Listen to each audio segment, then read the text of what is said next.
നാഥനരികിലണയുന്ന നേരം ഉള്ളിലാനന്ദമേ സ്നേഹപൂന്തിന്നലേ, ഉള്ളിലാനന്ദമേ സ്നേഹപൂന്തിന്നലേ. ഈശോ മിശിഹായ്ക്ക് സ്തുതിയായിരിക്കട്ടെ.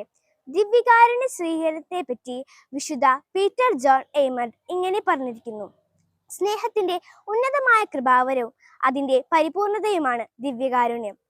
സ്നേഹമുള്ളവരെ, എൻ്റെ പേര് അൻസ ജോഫി. എൻ്റെ വീട്ടിൽ അപ്പ, അമ്മ, 2 അനുജത്തിമാർ, അമ്മാമ്മ എന്നിവരാണ് ഉള്ളത്. ഞാൻ സെന്റ് പോൾസ് ചർച്ച് തൈക്കാട്ശ്ശേരി ഇടവക അംഗമാണ്. ഈ വരുന്ന മെയ് 5-ാം തീയതി എൻ്റെയും എൻ്റെ കൂട്ടുകാരുടെയും ആഘോഷമായ ദിവ്യകാരുണ്യ സ്വീകരണമാണ്. ഈശോയെ നന്നായി ഒരുങ്ങി സ്വീകരിക്കുവാനും ഈശോയുടെ കൂടെ എന്നുമായിരിക്കുവാനും ഞങ്ങൾക്ക് വേണ്ടി എല്ലാവരും പ്രാർത്ഥിക്കണമേ. അന്നേ ദിവസം കാലത്ത് നടക്കുന്ന ദിവ്യബലിയിലും മറ്റു തിരുക്കർമ്മങ്ങളിലും എല്ലാവരെയും ഞാൻ പ്രത്യേകം ക്ഷണിക്കുന്നു. ഈശോയെ, ഞാൻ എന്നും നിന്റെ സ്വന്തമാണ് ട്ടോ.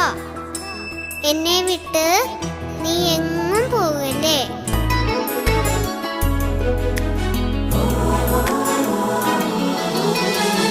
തിരുവോസ്തിയാ തിരുസ്നേഹമാ എന്നാഥനരികിലണയുന്ന നേരം